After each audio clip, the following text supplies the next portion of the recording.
Olá, eu sou o João Vitor Xavier e o CNN Esportes S.A. está no ar. Toda semana um entrevistado especial para falar da relação do mundo dos esportes com o mundo dos negócios. Hoje eu tenho o prazer de receber um especialista em negócios do esporte, Pedro Daniel, diretor executivo da UI, a Ernst Young, empresa que investe no esporte, trabalha ao lado dos clubes do futebol brasileiro e da CBF para estruturar o mundo do esporte ao mundo dos negócios, com muitos resultados nos últimos anos. Pedro, seja muito bem-vindo. Olá, João. Olá a todos. É um prazer estar aqui e conversar sobre um negócio tão transformador como é o esporte aqui no Brasil. E antes de começar o nosso papo, vamos acompanhar um pouquinho do que a UI tem feito no mundo do futebol, nesse momento de liga, de SAF, de tantas legislações que vem mudando a realidade do futebol no Brasil. A reestruturação do futebol brasileiro é o assunto no CNN Esportes S.A. Os modelos de SAF, quais caminhos os clubes devem seguir? A criação de uma liga vai sair do papel? Pedro Daniel, especialista em negócios do esporte e diretor executivo da UI, empresa que trabalha ao lado de muitos clubes, vai responder essas e outras perguntas agora no CNN Esportes S.A. Pedro Daniel, das Big Fours do mundo, aqui no Brasil, talvez a UI seja a mais próxima do esporte. Como é que se deu esse processo de aproximação e de dedicação à organização do esporte e do futebol no Brasil? Legal, João. Primeiro, acho que tem uma premissa fundamental, tá? O principal propósito da UI é a construção do mundo melhor de negócios. E não tem nada mais material do que a indústria do esporte. Nós iniciamos com os grandes eventos aqui no Brasil, né? Olimpíadas e Copa do Mundo, né? 2014 e 2016, no qual nós criamos uma estrutura para essa indústria. Passado isso, a gente identificou que de fato tinha um potencial, que tinha uma sensibilidade de indústria que poderia ser muito maior do que era naquele momento. E nós identificamos e selecionamos um clube para fazer um trabalho de excelência, que naquele momento foi o Flamengo, isso em 2013. A partir do momento que uma nova gestão tinha sido eleita, né, aquelas pessoas que estavam assumindo eram nossos clientes nas suas empresas, e aí nós confiamos principalmente nos CPFs, vamos dizer assim, nas pessoas físicas, entrando num CNPJ ou numa empresa que naquele momento estava mais nas páginas que não eram de negócios. Então a gente identificou que o Flamengo poderia ser um grande case, e desde 2013 nós fomos selecionando alguns clubes e estamos nessa indústria aí há mais de 10 anos aqui no Brasil. Vocês já fizeram muitas coisas nesses 10 anos e o esporte no Brasil mudou muito. Mas esse processo começou com um susto, digamos assim, que foi a identificação da realidade, de que faltava no Brasil organização, compliance, governança e até legislação para o setor, né? Na verdade você não tinha nenhum amparo legal, nem regulatório, e você não tinha um incentivo para as pessoas adequadas, vamos dizer assim, atuarem na indústria. É só a gente pensar, esse programa tem quanto tempo? Né? Se a gente fosse falar há 10 anos sobre esse assunto, era assim, eles não são da indústria. Né? Falar sobre governança na indústria do futebol especificamente era uma pauta chata, que não fazia sentido, e era para quem não era da indústria. Então, muitas vezes, principalmente as primeiras reuniões em clubes, o que é a UI? É uma empresa de consultoria, uma das maiores do mundo. Não, então, obrigado, você está no lugar errado. Você vai para instituições financeiras, siderurgia, qualquer outra coisa, menos o futebol. Hoje a gente já quebrou, né, essa barreira, e o grau de maturidade, não só das pessoas envolvidas, mas dos processos, está muito mais amadurecido. Aliás, vocês devem ter ouvido muito a expressão, não, isso no futebol não funciona, né? Na verdade, essa é clássica e ainda existe, né? Não é nem só no futebol, não funciona. Algumas vezes, assim, o futebol é diferente. É verdade. É outro termo muito usado no futebol. O futebol é diferente. Como se não fosse um negócio, né? Exatamente. Todos, né? Se você for para siderurgia também é diferente, óleo e gás é diferente. Sim, o futebol é diferente, tem suas peculiaridades. Mas você tem um arcabouço natural de indústria que ele é muito parecido em absolutamente todas as indústrias. O caso do Flamengo com você se tornou um case muito forte, né? Depois muitas equipes buscaram esse caminho de reorganização fora do campo para tentar dar certo dentro do campo. Queria que você contasse um pouquinho dessa experiência com o Flamengo, desse processo com o Flamengo. Apesar do ano não ter sido muito feliz para o torcedor do Flamengo em campo, é inegável o tanto que o Flamengo cresceu na última década e se reorganizou de fora para dentro. É um simbolismo muito importante para o futebol brasileiro. Tá? Eu sou suspeito para falar, mas ele é um simbolismo muito legal. Né? Se a gente olhar em 2013, de fato, quando começou esse trabalho, né, foi feito primeiro uma diligência. Qual que é o tamanho desse endividamento? E naquele momento nós identificamos que o Flamengo era o clube mais endividado do Brasil. Eram mais de 750 milhões de dívida e uma receita próxima de 200 milhões. Então, se você olhar num arcabouço financeiro, era um clube, vamos dizer assim, se fosse uma empresa de outro setor, quase que tecnicamente, né, indo em regime falimentar, né, porque a gente tem um nível de exposição muito alto, até pelo perfil da dívida. Tá? A partir daquele momento, foi feito, e acho que o discurso na época do presidente, né, do Bandeira, foi interessante de não criem expectativas de títulos nessa minha gestão. Eu quero, na verdade, sair com um legado de que esse é um clube que honra com seus compromissos. Então foi feito toda uma renegociação de dívida tributária, alongamento de dívida, né, mudança de perfil. Então, o primeiro momento, né, foram três... a gente dividiu em 3 pilares, em 3 níveis. O primeiro momento era recuperação da credibilidade. Acabou com aquela brincadeira que existia, né, no Flamengo. Você finge que... Vampeta, né? Essa entrou para a história do futebol. Né? Você finge que paga, eu finjo que joga. É isso. Então ali foi a recuperação da credibilidade. Eu quero voltar, ou, na verdade, iniciar um trabalho para ir para as páginas de negócios. Eu quero que os parceiros visualizem que o Flamengo tem uma governança robusta. Esse foi o primeiro momento. O segundo foi uma busca por novas receitas. A gente já identificou qual era o nosso problema, né? E aí o meu pai brincava quando eu era criança. A melhor maneira de você sair do buraco, né? O primeiro momento é você parar de cavar. Depois você pensa como é que você sai, mas primeiro para de cavar, que foi esse primeiro momento. Um segundo foi, vamos buscar receita. Por quê? Há uma correlação direta, receita e performance. Né? Se a gente for para qualquer mercado no mundo, a gente vai ver o domínio, né, ou o protagonismo dos clubes mais ricos. Então o Flamengo foi nessa busca, tá? Era o segundo pilar. E aí ele se converteu, se não me engano, em 2014 ou 2015, já como o clube com a maior arrecadação no Brasil. Né? E o terceiro pilar, de fato, foi o protagonismo, né, também fora de campo, ou seja, nenhuma pauta do ambiente regulatório avançaria sem que o Flamengo fosse protagonista. Né? Isso estava desenhado num planejamento estratégico de 10 anos, que era revisado trienalmente. Né? Isso era público, estava dentro do site, exatamente para alinhar expectativas. Né? É só se a gente ver, a gente está falando que esse ano não foi um ano bom para o Flamengo. Se a gente voltasse 10 anos, ou 12 anos, né, um pouco antes dessa gestão, 2012 seria um ano fantástico com os resultados desse ano. Né? Então, a gente pode ver que mudou um pouco a chave. Então, foi simbólico para que também outros clubes percebessem que o trabalho fora de campo traria uma grande correlação de performance.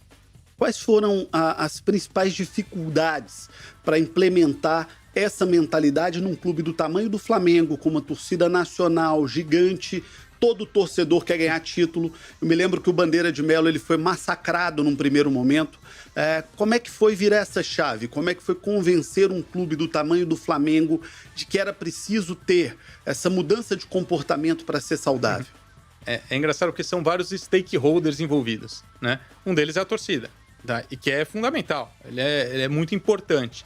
Né? E aí tinha muita discussão de a gente não quer ser o campeão de balanço, não é o campeonato de balanço, legal que a gente seja superavitário, eu quero saber de título, né? A discussão de bar não é o meu clube arrecada mais do que o seu, apesar de hoje ter um pouco esse tipo de discussão, né?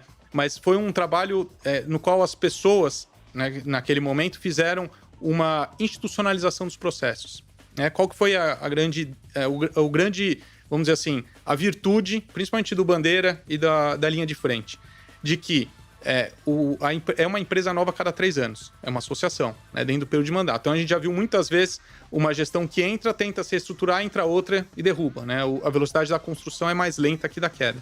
Né? Então qual foi a ideia? Institucionalizar os processos. Atualização do estatuto, né? Escrever de fato quais eram as principais políticas, direcionamento, política de remuneração variável, que no futebol, historicamente, o bicho, eu vou lá no vestiário e te dou um saco de dinheiro. Isso acontecia com muita frequência e eu ouso dizer que ainda acontece em algumas situações. Então, no Flamengo isso, né, foi estancado. Tá? E aí sim, você consegue buscar através de inovação, novas tecnologias. Então, teve vários testes até em termos de conteúdo novo, enfim, para que ele fosse protagonista. Então, teve muita resistência, principalmente no início, mas a partir do momento que houve um alinhamento desses stakeholders de que aquilo era fundamental para um futuro sustentável do clube, a gente viu que, nós estamos no caminho certo. E depois disso, a mesma receita do Flamengo foi praticamente usada no Palmeiras, por exemplo, né? E aí é que é curioso, né? Não é uma receita de bolo, né? Não adianta levar o processo do Flamengo para o Palmeiras, por exemplo. Por quê? O Palmeiras escolheu um processo um pouco diferente. O Flamengo fez toda a reestruturação de maneira orgânica. O que é orgânica? Não houve aporte de fora, né? Foi tudo feito dentro da realidade do clube. E o que isso significa? Significa que assim, o processo ele é um pouco mais longo, né? Você não consegue acelerar porque você não tem aporte, mas de alguma maneira ele se torna sustentável no médio prazo. No caso do Palmeiras, houve um aporte de curto prazo, que na época o Paulo Nobre, o presidente, quando assumiu, ele não tinha mais recebíveis, não tinha como honrar os compromissos, ele fez um fundo, né, um FDIC, e aportou dentro do clube mais de 100 milhões de reais. Ou seja, ele acelerou o processo de reestruturação não só da dívida, mas de alta performance do clube. Então você pode ver que o Flamengo começou em 2013, ele foi ter resultados 2017, 18, acho que 19 foi o primeiro título relevante, então foi um prazo longo.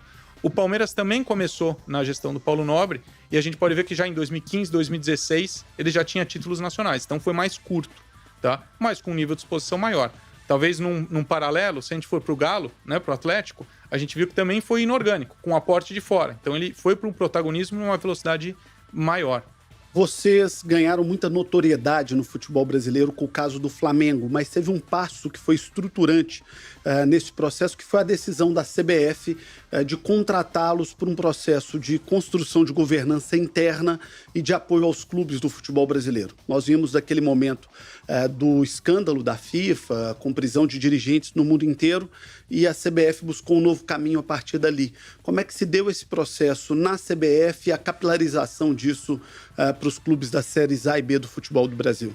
Legal. Teve uma exigência da FIFA, né, pós-FIFA Gate, né, de que algumas federações pelo mundo teriam que implementar a governança de uma maneira mais rápida, né? Então nós fomos contratados, isso foi em 2015 especificamente, e aí nós criamos na época um comitê de reforma, ou seja, um grande chamamento, né, uma estruturação de um projeto dos pilares do futebol brasileiro. O que era mais importante e o que era mais urgente naquele momento. Tá? Então, dentro do Comitê de Reforma, teve uma atualização do estatuto, você teve a criação da área de GRC, né, de Governança, Risco e Compliance, que não existia, uma questão de estruturação de processos financeiros, então, termos de compra, alçadas de aprovação, enfim, foi feito um trabalho, até um choque de gestão num primeiro momento. Né? E nós ficamos durante todo o período dos 3 mandatos seguintes, né, fazendo esse trabalho, entre outras coisas, por exemplo, alguns bids, teve de direitos internacionais, teve inclusive das placas de campo, enfim, alguns trabalhos voltados aos clubes, né, na parte regulatória, inclusive dentro do fair play financeiro, que foi tão discutido e chegou a entrar num período orientativo, né, que foi, na verdade, congelado faz 1 ano e meio. Essa questão do fair play financeiro também é importante. Nós tivemos, no momento da aprovação do Profut no Brasil, uma aprovação de uma legislação que garantia aos clubes de futebol no Brasil uma oportunidade de pagar de maneira alongada e mais generosa suas dívidas mediante algumas obrigações de respeito a contratos, a regras, de respeito ao caixa dos clubes. O problema é que no futebol brasileiro essa foi uma das leis a não vingar, porque os clubes ficaram com o alongamento da dívida junto ao governo federal, mas as obrigações elas caíram muito rapidamente. Perdeu muito o futebol brasileiro sem essa obrigatoriedade da responsabilidade financeira, sem a obrigatoriedade do fair play financeiro. Olha, João, é uma reflexão boa, tá? Eu sou um pouco suspeito para falar, tá? Eu fui líder técnico dentro desse processo. Tá, lá no governo federal. O ponto era o seguinte, o projeto inicial era muito parecido com o que ocorreu na Espanha. Na Espanha houve um decreto real, como se fosse uma medida provisória aqui no Brasil, tá, no qual os clubes, o governo daria um refinanciamento, daria um incentivo em termos de refis, como contrapartida os clubes, aqueles que aderissem, eles seriam obrigados a se converter em empresas. Tá? Isso ocorreu na Espanha. Tá?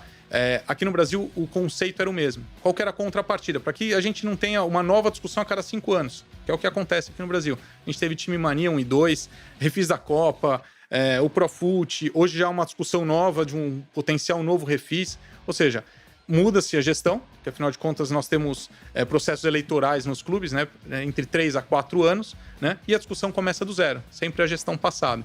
Então, como é que a gente faz para atacar, né, um pouco não a consequência, mas a causa? Então, para atacar a causa, você tem que atacar a governança, trazer um incentivo para que ele faça o trabalho correto. Então, esse era o grande objetivo. O fato é que houve alguns vetos presidenciais. A lei da SAF era para ter sido sancionada em 2015, em janeiro de 2015, e foi vetada, né? E depois, qualquer tipo de penalização esportiva, o Supremo derrubou. Então, houve vamos dizer assim, uma desaceleração desse processo de amadurecimento da indústria através da lei. E o âmbito regulatório também não andou nessa velocidade, porque o fair play financeiro ele é fundamental para trazer uma segurança, inclusive, para o investidor. Não existe cenário mais propício para aventureiro do que uma indústria sem regulação. Foi um erro para o Brasil não aprovar a lei da SAF em 2015, ali era o governo Dilma Rousseff ainda. Foi um erro para o Brasil naquela oportunidade? A gente perdeu tempo, né? É só a gente ver o momento de transformação que a gente está passando. A gente poderia estar 6, 7 anos, estamos falando, foi em 2015. Nós poderíamos estar 9 anos, né? Que a lei foi também faz 2 anos, 7 anos, já com talvez num terceiro ciclo de SAFs. Não ainda no primeiro, que é o que a gente está nesse momento. Depois vocês participaram do processo de estruturação da lei da SAF. O que você destaca como mais positivo nesse processo e o que ainda pode ser melhorado, porque como qualquer lei pode ser alterada, o que ainda pode e precisa ser melhorado após esses 2 primeiros anos de experiência com a SAF? Foi uma quebra de paradigma, tá? Sancionar a lei da SAF foi uma quebra de paradigma. Houve um incentivo tributário, tá? Isso é muito interessante para qualquer investidor, mas existem alguns pontos de fragilidade. Então, por exemplo, a RCE, né, o regime centralizado, né, o refis ou a centralização dessa dívida. A gente viu algumas decisões, seja de juiz de primeira ou segunda instância, diferentes. Então, isso foi um risco para o investidor. Então, o investidor olha aquilo, dá um passo atrás. Só a gente vê as primeiras SAFs, principalmente, elas já migraram ou algumas estão a caminho da RJ, que traz mais segurança. Então, existem alguns pontos de melhoria, como também qualquer lei. Mas o fato é que houve uma mudança de mindset, né? Ou seja, os clubes hoje já têm uma visão mais clara das ameaças, vamos dizer assim, que esses novos investidores trazem para o status quo. A questão da segurança jurídica, ela não é uma dor de cabeça só no futebol, ela é uma dor de cabeça no Brasil, é uma discussão muito contemporânea que a gente vive no Brasil, mas especificamente nessa questão trabalhista, ela é uma preocupação para todo empreendedor e ela é uma preocupação nesse momento para o futebol brasileiro. Te preocupa esse momento que a gente vive? As primeiras decisões que foram tomadas pela Justiça do Trabalho em relação à lei da SAF, essas primeiras decisões, elas te preocupam? É engraçado que nos primeiros roadshows, né, que nós fizemos, ou seja, quando a gente foi levar o que estava acontecendo no futebol brasileiro para outros mercados, primeiro, assim, Brasil já um pé atrás, né? Futebol, então, assim... 2 pés atrás. Eu evitei falar essa... Mas o fato é assim, obrigado. Você tem algum outro produto, algo para discutir? Não, espera, deixa eu te explicar o que está ocorrendo, né? Então, ainda há essa, vamos dizer assim, esse preconceito, não só pelo país, mas pela indústria, em relação a investimentos. É só a gente ver que os investidores eles já são ligados à indústria. A gente ainda não vê, como no mercado americano ou no próprio mercado europeu, investidores de outras indústrias utilizando o futebol como uma plataforma de negócios. Né, aqui no Brasil, ainda não, tá? Então tem a parte legal, que de fato é um amparo importante, mas você não tem uma regulação, né? Eu bato nessa tecla pelo fato seguinte: sem um fair play financeiro, imagina o risco que nós temos aqui. Chegou um sheik árabe e vai comprar um clube e ele aporta 2 bilhões. O que aconteceu com a indústria? Ela quebra. Vai ocorrer um efeito inflacionário, afinal de contas os preços vão subir, né? Você não tem nenhum limitador, né? Então você cria uma situação que para os outros investidores é a política do quebra-quebra. E mais do que isso, se ele resolve sair um ano depois, o que acontece? No meio da competição. A gente não há uma resolução muito clara do que acontece, diferente no mercado inglês ou no mercado espanhol, né? Então, quando você pensa no investidor que tem diversas opções, com uma taxa de juros alta pelo mundo, ele fala, não, eu prefiro deixar meu dinheiro aqui, só que no Brasil mais de 12%, eu prefiro do que colocar nesse negócio em regulação. Como é que você analisa esses 2 primeiros anos e os primeiros casos que nós tivemos no futebol brasileiro, que vocês participaram de praticamente todos, né? Tivemos Cruzeiro, agora recentemente o Atlético, o Vasco, Bahia, o que mais? Botafogo, Coltextor. Como é que você analisa essas diferentes SAFs do futebol brasileiro e o que você espera recentemente? São ciclos, tá? Eu vejo como ciclos. Teve o primeiro ciclo que foi mais dos necessitados, né? Ou seja, a lei, ela na verdade, ela contribuiu ou acelerou o processo de clubes que estavam com dívidas praticamente impagáveis e que eles não tinham outra alternativa, né? Então a gente viu Botafogo, Cruzeiro e Vasco, talvez como os maiores símbolos desse primeiro ciclo. Um segundo ciclo, a gente já vê clubes que se prepararam para esse momento. Então a gente vê um América, né? O América Mineiro, o Atlético Paranaense, a gente vê o próprio Coritiba nesse último ciclo. Enfim, clubes que viram que já pularam essa curva de aprendizado inicial e viram que isso pode ser interessante para o planejamento estratégico deles, tá? E ousa dizer que vai ocorrer um terceiro ciclo, talvez nos próximos anos, tá? De clubes do topo da pirâmide que vão começar a perder um pouco de competitividade, que é natural quando você tem uma gestão mais profissional e visão de longo prazo, que vão refletir sobre aquilo que vale a pena ou não. Talvez com sócios minoritários ou algum outro trabalho como esse. Eu acho que esse vai ser o terceiro ciclo e que vai ser o mais desafiador. Vamos passar um pouco pelo primeiro ciclo. Vocês cuidaram da SAF do Cruzeiro com o Ronaldo. Eu soube que você deu um conselho curioso para o Ronaldo à época. Qual foi? A gente tinha o mandato do Cruzeiro, a gente iniciou todo o trabalho de governança, como é que seria um novo modelo para o Cruzeiro. E a gente trabalha com o Ronaldo, né, até em outras empresas do grupo, né? E ele estava, de fato, em busca de um investimento aqui no Brasil e ele falou, Pedro, eu tô pensando em um clube A, B, C, etc e tal. Eu falei, esse aqui é legal, esse não é legal, esse aqui acho que faz sentido. Ele falou, eu queria ouvir sua opinião sobre o Cruzeiro. Eu falei, Ronaldo, com todo respeito, eu tô com o mandato do Cruzeiro, né, a UI tá com o mandato do Cruzeiro, eu acho que talvez seja uma roubada num primeiro momento. Aí ele falou, não, mas tem uma ligação, tem um projeto como um todo. Eu falei, não, tudo bem, a decisão é sempre sua, afinal sempre de contas. Cliente, né? Exato, né? Eu falei, eu tô dando a minha opinião. Enfim, passou 2-3 semanas, né? 2 dias antes ainda falei com ele e tal. Ele falou, eu tô tendencioso com o Cruzeiro. Acho que talvez meio que me testando, né? Eu falei, o problema é seu, então faz o que você quiser. Aí, de repente, num sábado de manhã, eu vi a notícia, mandei uma mensagem, eu falei, boa sorte, tá? Ele falou, não, boa sorte não, o projeto tá começando, vem aqui. Vem ajudar. Que a gente precisa conversar. E o curioso, vocês já faziam um trabalho de análise do que era a situação do Cruzeiro naquele momento. Então, você sabia de fato do tamanho da dificuldade que o Ronaldo enfrentaria, né? Esse foi o motivo pelo qual eu falei, olha, tem outros produtos que talvez tenham maior aderência com o que você está procurando. Mas, de fato, ele escolheu e acho que o projeto está indo muito bem dentro da realidade, né? Acho que houve até uma piada interna falando assim, você é um consultor tão bom que ele nem te ouviu, né? Ou ele te ouviu e fez o contrário, né? Mas, enfim, foi um projeto curioso. Para continuar pelas Minas Gerais, você também foi consultor no projeto do Atlético, né? Na estruturação da SAF do Galo. Como é que se deu esse processo e como é que está sendo o encerramento dessa transformação do Galo numa SAF? Esse projeto é muito legal pelo tempo que foi dedicado a isso. Tá? Esse projeto não começou esse ano, né? Esse projeto, como um todo, de reestruturação do Galo, ele começou em final de 2019, com a entrada dos apoiadores, né? Eles queriam, de fato, acelerar o processo, aquele crescimento inorgânico que eu comentei, né? Eles queriam acelerar o processo e colocar o Galo como protagonista dentro do futebol brasileiro. Então, nós fizemos todo um trabalho de reestruturação, pensando até em governança, como se o clube já fosse uma empresa, né? Então, por isso que eu falo que o processo ele foi feito num médio prazo, exatamente por isso. Porque o fim dele era... Agora eu posso tomar uma decisão se eu quero ou não virar empresa, mas eu já tenho todos os processos definidos, toda a governança, o conselho de administração, entre outras coisas. Então, foi um trabalho iniciado já há 3-4 anos e hoje, né, conversamos no mercado, fizemos o roadshow, tá? Conversamos com vários potenciais investidores, tá? E foi dentro das opções que foram apresentadas, né, nós definimos dessa maneira, foi apresentado ao conselho, o conselho é soberano, teve toda a aprovação, e aí está muito próximo do início da operação. Você tem hoje na mão 3 possibilidades de SAF do futebol brasileiro. Do Guarani, que é um clube tradicional, campeão da Série A, do interior de São Paulo, uma grande cidade do interior.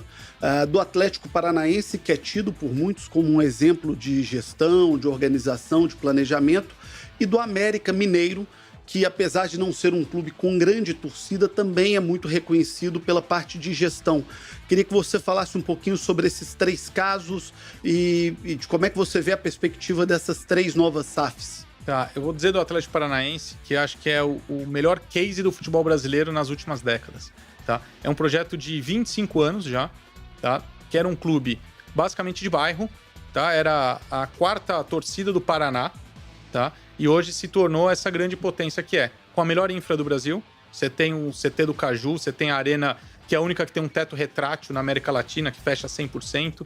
Enfim, toda a tecnologia que o clube tem é uma coisa, assim, fantástica, tá? Esse foi um dos clubes que nós selecionamos lá atrás para trabalhar, exatamente por ter uma aderência com o propósito que a gente tinha, tá? E então nós fizemos todo o planejamento estratégico do clube, também de 10 anos, tá? E dentro desse desenho, a gente viu que a transformação para a empresa, para perpetuar a governança, era a peça-chave. E a lei da SAF contribuiu para isso, tá? Então, nesse momento, há um roadshow em andamento, tá? Toda uma conversa com vários potenciais investidores, e a gente brinca que o produto é tão bom que fica até difícil, porque ele é um clube gerador de caixa, tá? Você tem, nos últimos 10 anos, é o clube que mais arrecadou com venda de atletas no Brasil, né? Então, assim, é um projeto fantástico que foi desenhado lá atrás e que hoje está colhendo frutos, tá? Ouso dizer que vai ser um clube muito próximo, ele já passou para o topo da pirâmide, né? Jogou o final da Libertadores ano passado, campeão da Sul-Americana, Copa do Brasil, etc e tal, mas ouso dizer que vai ser um clube top 3. Vai ser protagonista no futebol brasileiro. Ele já está, né, um pouco nessa virada de chave, mas acho que ele vai ser consolidado, principalmente com um parceiro adequado, tá? Vamos para os outros 2 casos, porque eu acho que são curiosos e têm suas peculiaridades. Uma, estamos falando do Guarani, que é um time do interior, de uma grande cidade, a maior cidade do interior do Brasil, mas é fora de uma capital. E outro, o América Mineiro, que apesar de ser um clube de uma capital, de uma cidade importante, é um clube com torcida pequena. É viável que 2 clubes com essas características também se transformem pelo advento da SAF? Bastante, né? São 2 clubes com realidades bem distintas, né? O Guarani, na Série B, ele tem um projeto de restate também muito grande. O Brinco de Ouro fica numa área nobre, tá? Campinas é uma cidade com alto poder aquisitivo. O Guarani tem histórico em termos de performance, né? Um clube campeão brasileiro, um clube revelador, tá? E, ao mesmo tempo, ele está situado num ambiente muito interessante para negócios, tá? Você tem um aeroporto de Viracopos, que é do lado, então a parte logística também é muito boa. Enfim, aquele é um produto bem específico. Se a gente for para o América é um clube com uma torcida menor, né? Com menor poder aquisitivo, talvez com uma torcida um pouco mais velha, né? Se comparado com o Guarani, mas ele opera a Arena Independência, tá? E ele está numa grande capital. Então ele tem um potencial econômico também muito forte. E é um clube revelador. Então esses 2, eu vou chamar de produtos, tá? Apesar de serem distintos, eles têm uma atratividade interessante. E aí acho que é importante porque a gente entenda o que está acontecendo no futebol brasileiro, que muitas vezes a gente fala assim, mas o América é um clube que talvez não vai conseguir competir com o Atlético, não vai conseguir competir com o Cruzeiro. E olha, a gente viu que no mercado europeu essas transformações ocorreram, tá? O City talvez seja o maior exemplo. Ele era o primo pobre numa cidade pequena, tá? Uma cidade bem menor que Belo Horizonte, Manchester é uma cidade pequena, no qual o vizinho dele era o clube mais rico do mundo, tá? E hoje a gente vê o campeão da Europa é o City. Hoje quem tem inveja é o lado vermelho daquela cidade. Então, eu acho que a gente está 20 anos para trás, vamos dizer assim, do mercado europeu, mas quem tiver uma visão de médio e longo prazo talvez possa surpreender positivamente. Quando a gente analisa o mercado, e você é um homem que vem do mercado financeiro, vem de bolsa de valores, e analisando o que aconteceu no mundo, temos grandes equipes hoje que têm capital aberto, que têm ações em bolsas de valores. É possível a gente imaginar que o futebol brasileiro vai chegar a esse patamar? Olha, num curto prazo, não. Tá? Apesar da CVM também ter soltado um parecer orientativo, né? Hoje você tem uma mudança de mindset, mas eu acho que isso é um processo e eu não vejo no curto prazo nenhum clube próximo a fazer essa captação. A gente tem que lembrar que existe um passo a passo, existem requerimentos, né? Seja em termos de auditoria, de processos, sistemas, enfim, tem todo um nível de exigência para você poder abrir capital. Eu acho que num cenário otimista, daqui 5, 7 anos a gente pode discutir, tá? Mas eu não vejo nada no curto prazo, não. E o que tem que se caminhar daqui até lá? Eu acho que você tem... uma maratona, né? Na verdade, quase uma maratona, porque você tem um ambiente das empresas ou das SAFs, mas você também tem um ambiente regulatório, tá? Da indústria como um todo. Então você tem um processo que não depende também só do clube. O clube pode até acelerar esse processo. Para a gente ter uma ideia, tá, em termos de dimensão, na Europa existem pouco mais de 20 clubes com capital aberto. tá? Só existe um clube com capital aberto na Bolsa Americana, que é o Manchester United, que é o único que de fato cumpre os requisitos para poder ter o seu capital aberto lá. Então, assim, não é tão simples, tá? E ao mesmo tempo, aqui no Brasil, a gente ainda está, lembrando, uns 20 anos, né, para trás em relação ao mercado europeu. Estamos conversando com Pedro Daniel, da UI, a Ernst Young, que há mais de uma década ajuda a estruturação do futebol brasileiro, uma das Big Four presentes aqui, e ele é do setor de esportes dessa empresa tão relevante no mercado. Vamos dar uma pausa no papo com ele para falar um pouquinho do que aconteceu nessa semana no mundo do esporte, no mundo dos negócios, os principais temas, as principais novidades. Está na hora do Giro SA. Um oferecimento de Gerdau, o futuro se molda.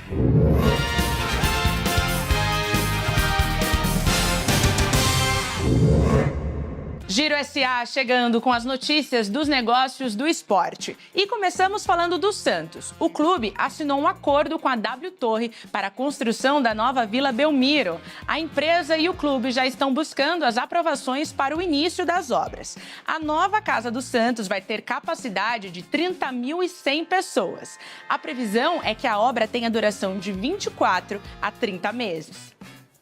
Falamos agora do Chelsea. A Premier League aprovou um novo acordo de patrocínio dos Blues. A empresa de tecnologia esportiva Infinity Athletic assinou por uma temporada. O Chelsea vai receber aproximadamente 300 milhões de reais com o novo acordo. O assunto agora é Fórmula 1. A Ferrari renovou o acordo de patrocínio com a Puma. A parceria entre a equipe italiana e a empresa começou lá em 2005. A Puma vai seguir sendo a fornecedora oficial dos uniformes dos pilotos e também de todos os produtos com a marca da Ferrari. Bom, essas foram as notícias do mundo dos negócios do esporte. Seguimos agora com a sequência do CNN Esportes SA. De volta com o CNN Esportes SA, hoje recebendo o Pedro Daniel, executivo da UI, que é a Ernst Young, uma das Big Four, empresa de consultoria, de gestão, de planejamento estratégico e que há muito trabalha no futebol brasileiro. Trabalha há tanto tempo e com tanta gente que na hora da formação da liga tiveram que se afastar do processo. Como é que foi essa história?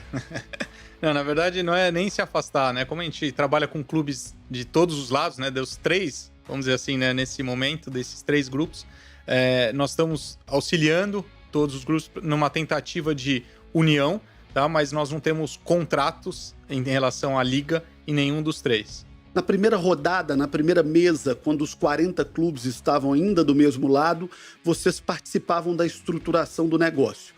Depois, por essa regra básica aí de conflito de interesses, né, já que tem clientes em todos os lados, vocês se afastaram.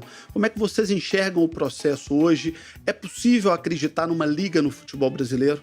Olha, eu sou otimista, tá, João? Eu acho que a partir do momento que a gente tem já uma visão de produto, competição e não apenas clube, já é o primeiro passo, tá? A discussão já foi um grande passo, tá? O fato é que a gente está agora correndo contra o tempo. Os contratos televisivos, principalmente, né, que são talvez os principais dessa discussão, eles se encerram em 24, ou seja, a partir de 25, essa nova empresa já opera, né? Então, a gente está um pouco atrasado nesse ponto. Eu permaneço otimista de que, de alguma maneira, os clubes vão chegar na conclusão de que eles são sócios do mesmo produto e não adversários dessa discussão, né? Quando a gente pensa em distribuição, tá, e ouso a dizer que a grande discussão não é sobre a distribuição, tá, a gente tem que lembrar que a gente está numa discussão de 50 anos. Então, você ganhar 2, 3, 5 milhões a mais ou a menos no primeiro ano, num horizonte de 50 anos, não deveria ser a grande discussão. O mais curioso desse processo é que todo mundo que passa por aqui tem absoluta certeza de que está no melhor lado da mesa. Aquele lado que vai ganhar mais dinheiro e que busca a melhor decisão para o futebol brasileiro. Já ouvi isso de dirigentes que estão na Libra, já ouvi isso de dirigentes que estão na Liga Futebol Forte. No último domingo, ouvi isso do CEO do Cruzeiro, que está naquele grupo intermediário. Todo mundo acredita que está fazendo o melhor. Agora, não parece óbvio que com essa desunião está ficando dinheiro na mesa para todo mundo? Esse é o único fato que todos deveriam entender, né? Que se eles não estiverem do mesmo lado da mesa, né? Você citou 3 grupos, se eles não estiverem do mesmo lado da mesa, todos vão perder. Esse é o fato, tá? Só há liga, só há uma uma questão coletiva de propriedades se tiver os 40 clubes. Tá? Isso é muito claro em todos os mercados pelo mundo. Tá? Quando a gente quer consumir o Arsenal, a gente compra a Premier League, a gente compra a Champions League, a gente compra, né, a questão coletiva. Toda vez que a gente pensa individualmente, atrapalha a parte de internacionalização, a parte de geração de conteúdo, calendário, prospecção de novos produtos, enfim, é um perde-perde. Tá? Apesar de todos terem o mesmo diagnóstico, eu acho que talvez essa visão de que, o meu sócio mais forte também me beneficia, já facilitaria essa discussão. Você hoje faz parte do núcleo de governança da UEFA, que é a Federação de Futebol da Europa, e que tem talvez o maior produto de clubes do mundo, que é a Liga dos Campeões da Europa, famosérrima e super badalada. O que a gente tem para aprender com eles? Eu sei que tem muita coisa, mas se você pudesse sintetizar, resumir, o que o futebol brasileiro mais precisa aprender? Olha, João, não fala isso, porque algumas vezes eu fico com vergonha, que eu levo as pautas daqui e eu fico como, muitas vezes, o atrasado da mesa, né? Quando eu falo de centralização dos direitos, isso é algo que na Premier League foi em 92 que ela foi criada. Nós estamos falando de 30 anos de gap, né? A centralização da La Liga faz mais de uma década. Né? Mesmo tendo Real Madrid e Barcelona, que são muito mais relevantes, vamos dizer assim, do que os outros.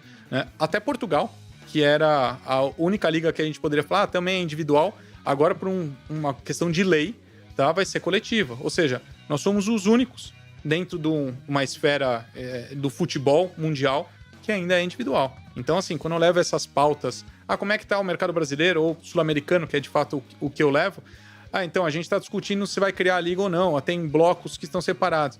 Bom, Pedro, tá bom, senta ali um pouquinho, deixa a gente continuar conversando sobre o nosso momento que está Vamos voltar para esse século, né? Exato. Essa discussão está em outra mesa ainda, né? Então, isso é muito triste, né? No sentido de que a gente já tem um diagnóstico, todos sabem, mas que falta talvez essa visão de sócio do mesmo produto. Pedro, uma questão importante, vocês estão trabalhando também na estruturação de ligas em outros esportes. Por exemplo, a gente já tem a Superliga masculina de vôlei, a Superliga feminina de vôlei, mas que, na verdade, elas não são ligas com a concepção do que é determinado na SAF. Elas são subordinadas à Confederação Brasileira de Vôlei. De fato, agora sim, teremos uma liga de verdade no voleibol brasileiro, né? Essa é a expectativa, esse é o trabalho que está sendo criado. A Federação Internacional de Vôlei já fez isso. Ela criou uma media company, né, uma nova empresa, tá? O CVC, que é um fundo, entrou como investidor, foi criada uma estrutura de governança. A Liga Italiana foi para o mesmo caminho e agora a gente está nessa discussão aqui no Brasil. Ou seja, é uma coisa até um pouco óbvia dentro do momento do esporte como um todo. E espero que, de novo, continuo otimista de que a gente não vai perder esse... A gente brinca que é a tempestade perfeita aqui no mercado brasileiro, porque você tem algumas SAFs, ou seja, você entra numa mesa de discussão hoje com Red Bull, com o Grupo City, com, né, o Eagle, né, do John Textor, o próprio Ronaldo, 777, ou seja, você já tem uma visão mais madura do que é o esporte ou o futebol como um negócio, tá? Você tem uma questão dos contratos terminarem agora em 24, ou seja, a gente está dentro dessa tempestade perfeita. Agora é como é que a gente pode usufruir, para a gente não chegar aqui 5 anos e ter a mesma discussão de quando for começar. Tá? O que é coletivo, o que é individual? Esse é o fundamental.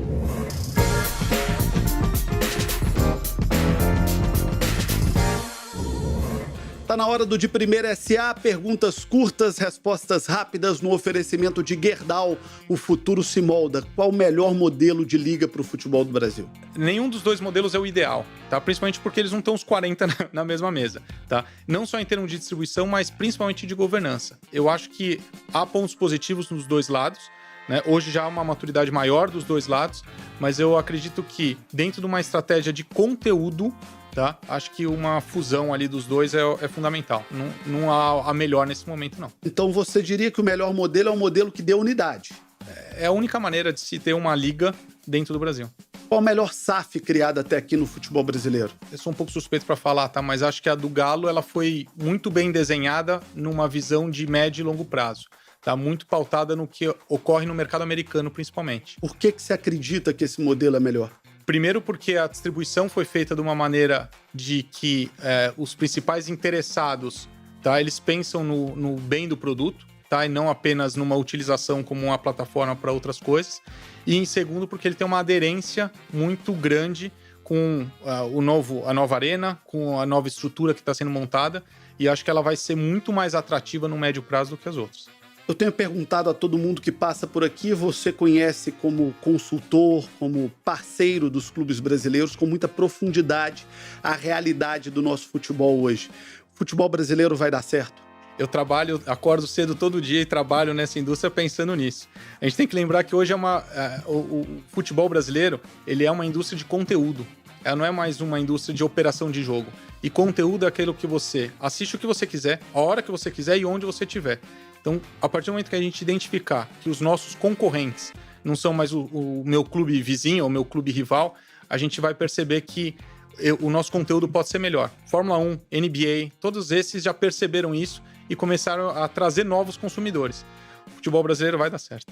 Tomara, obrigado pela sua entrevista, sucesso para parece empresa mineira, né? EY, né? A Ernst Young, tão conhecida, uma das Big Fours que atuam no mercado brasileiro, e sucesso nesse trabalho tão importante de reestruturação do futebol brasileiro. Obrigado pela entrevista. Eu que agradeço, é sempre um prazer falar aqui de governança no esporte, espero voltar em breve.